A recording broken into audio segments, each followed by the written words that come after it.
Bienvenidos a un nuevo capítulo del Elogio del Predespacho. Mi nombre es Jonathan Reverón y están en la sección After Office de licoteca.com.be. Mi invitado del día de hoy es José Rafael Briceño, mejor conocido como el Profesor Briceño. Bienvenido, ¿cómo estás? Estoy feliz de estar aquí contigo, un ambiente además tan grato. Sí, en la oficina de Licoteca. Que además uno siempre se pregunta cuando pasa por aquí, ¿y esa escalera para dónde va? ¿A dónde Arriba me lleva? tienen las cosas buenas. Arriba es que está lo bueno. Dígame si esto es lo que está allá abajo, imagínate lo que está aquí arriba. Entonces, Profesor, profesor, sí. todo esto empezó con el teatro. Cuando digo todo esto es que estás sentado en esta silla hablando de lo que fue tu carrera. Me estoy adelantando a la entrevista gracias al teatro. Sí, el teatro es en donde yo arranqué apenas entré a la universidad. De hecho, cuando había estudiado en Estados Unidos el bachillerato, el grupo de teatro de Loyola Players fue donde comencé a hacer teatro con el padre Farran, que además era el padre que daba francés y me volví muy amigo del cura. Y comencé haciendo cabina técnica y luego que mi inglés me lo permitió, hice mi primera obra, que es La cantante calva. Así que además es teatro del absurdo. Entonces, si es difícil recordar un texto que no es en tu idioma, recordar un texto que no tiene necesariamente sentido primero, inmediato, cuando uno hace teatro del absurdo, es a los 2 meses de ensayo que uno dice, por eso es que esto está aquí. Pero de resto uno estaba repitiendo de una manera casi mecánica.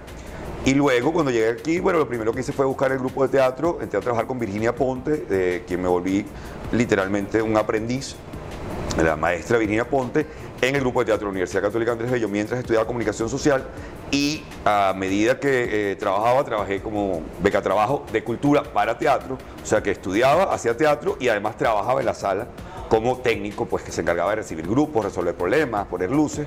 Y luego seguí como asistente a la dirección. Una vez que me gradué, que entré a dar clases, me quedé trabajando frente al grupo, luego fui director del grupo y hubo un momento en que dije, ya. De hecho, siempre sentí que había dejado pasar 3 años de más en que yo había decidido, ya esta etapa de mi vida la quiero cerrar.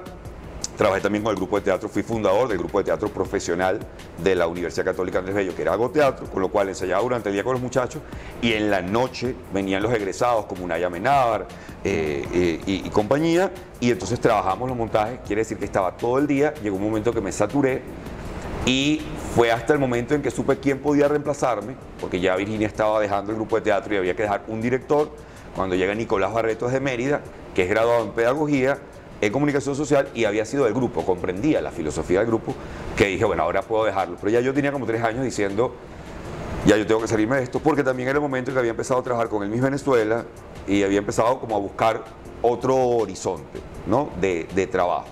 ¿Cómo hiciste esa transición a la masa? Es decir, a que tu lenguaje pasara del teatro griego y de todos estos autores. Renuncié a ser artista, Okay. a saber.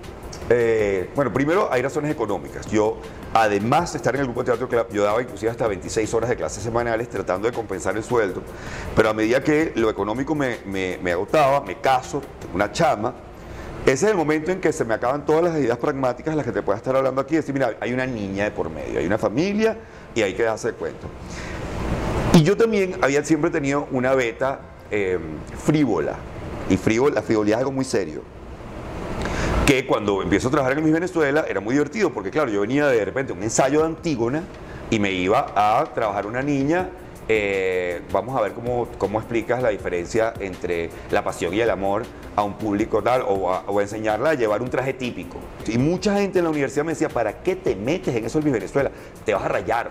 Claro, esa es la misma gente que, acercándose a la fecha del primer Miss Venezuela, se me empezaban a acercar y a decirme, mire, ¿quién crees tú? Porque yo conozco o dame unas entradas. Hay una anécdota. Yo empecé a trabajar con Jixat Viña.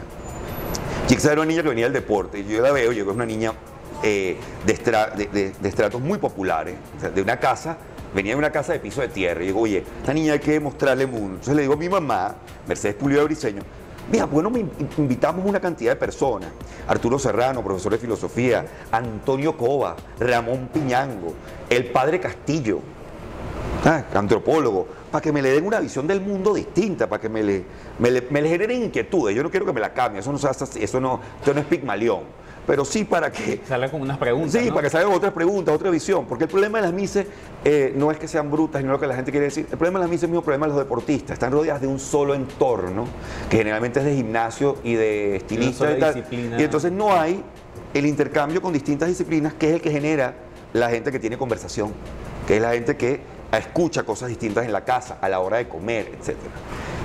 Entonces, cuando estamos en la reunión, estos tipos eran los expertos en misología. Entonces, en vez de hablarme del país y tal, Castillo se acordaba de un escándalo de una cosa, Arturo le preguntaba una cosa, Ramón Piñango, estaban todos era preguntándole del Miss Venezuela a ella.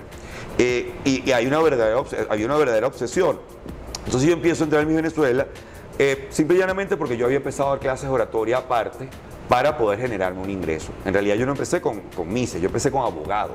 Cuando llega el derecho oral, sobre todo al laboral, yo veo que hay un hueco en el pensum de derecho y en los bufetes, perdón, que en los bufetes no hay formación oral. Ellos venían de haber sido formados para el derecho escrito. Cuando yo veo que entra esta ley, yo digo, aquí hay un hueco. Yo he estudiado 90 cursos de voz, dicción, etcétera. Y estaba estudiando el posgrado en filosofía, por lo tanto tenía 2 materias de filosofía del derecho que ya había hecho, que me daban una idea de por dónde podía abordarlo. Y empecé a dar estos cursos afuera y ahí fue cuando alguien llamó, en ese caso fue Chivo Negro, Oscar Llanes, quien me llama y me dice, Mel, me tiene loco, me dijeron que tú eres el hombre y tal. Y yo, bueno, voy con Mel porque mi mamá decía, diga que sí a todo, porque después puede decir que no. Pero si uno dice que no, después no puede estar diciendo que sí. Entonces yo digo, bueno, aquí puede haber un ingreso. Me llamaba la atención el fenómeno. Me parecía un reto interesante porque la oratoria para reinas de belleza es una mezcla de circo, con modelaje, con teatro, con vodevil. Una puesta en escena, sí, igual pero, de teatro, exacto. Pero no se parece a nada y tiene de todo. Sí, la Miss es una tipa que tiene un gran reto. Primero, no tiene la edad para haber acumulado las experiencias que te ayudan en la canción, en la actuación, en lo que tú te vayas a parar en un escenario. Al haber tenido experiencia siempre te ayuda. Pero además, el cantante tiene una canción. El presentador tiene los grupos que va presentando, la ocasión, el actor tiene un personaje cuando se para en el escenario. Pero la Miss no tiene nada. Tiene presencia ella. Tiene que tener presencia de ella, sin haber vivido nada. Uno recuerda a Sara Montiel, que era una mujer que entraba en cualquier lugar y todo el mundo decía, claro, pero Sara Montiel venía con el recorrido de haber sido Sara Montiel. Estas son niñas de 19 años que parecen Sara Montiel, o sea, que parecen una mujer que ha tenido recorrido, que ha vivido, que ha aprendido, que ha pensado, pero no necesariamente ha ocurrido. Entonces hay un contraste muy duro.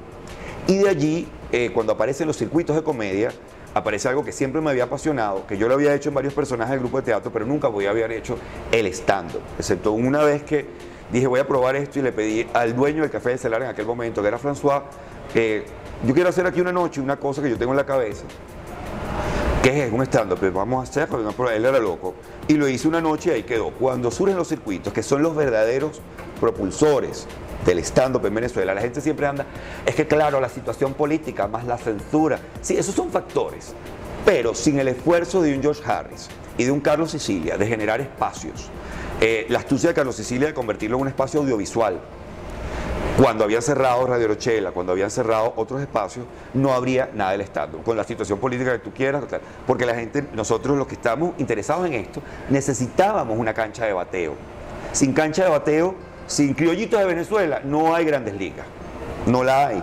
Sin un semillero, claro. Sin un semillero. Y eso fue lo que hizo que yo fuera y el primer día que yo me presenté en el Teatro Bar, que hice una rutina sobre la Biblia, que ya yo había hecho en un momento dado en la universidad, que venía de una obsesión que tenía, yo me bajé y me preguntó Hernán Colina, un compañero de teatro, ¿cómo te sientes? Y digo, siento que no quiero hacer más nada en el mundo sino esto que estoy haciendo. Bueno, no te he dejado preguntarme nada, lo sé. Yo estoy absolutamente consciente de lo que te hice, pero como no me detenías, a mí sí no me detienen, como decía un amigo, a ti hay que darte un golpe para que empieces a hablar y 400 para que te quedes callado. Eso también dicen de Camila Canaval, por ejemplo. Camila, por supuesto, Camila es así. Camila y yo rara vez coincidimos en el mismo lugar porque sabemos que va a ser un duelo de titanes, que a las 4 de la mañana alguien se va a tener que parar en medio y decir, ok, empataron, ¿vamos a dormir? Bueno, esta partida no es seca, de hecho no está siendo seca puesto que hay agua, pero ya tú conoces bien el dominio popular, en el argot popular, lo que significa que esta partida no es seca. En la próxima parte, la segunda parte de mi entrevista con el profesor Briceño acá en Licoteca, el elogio del predespacho de After Office.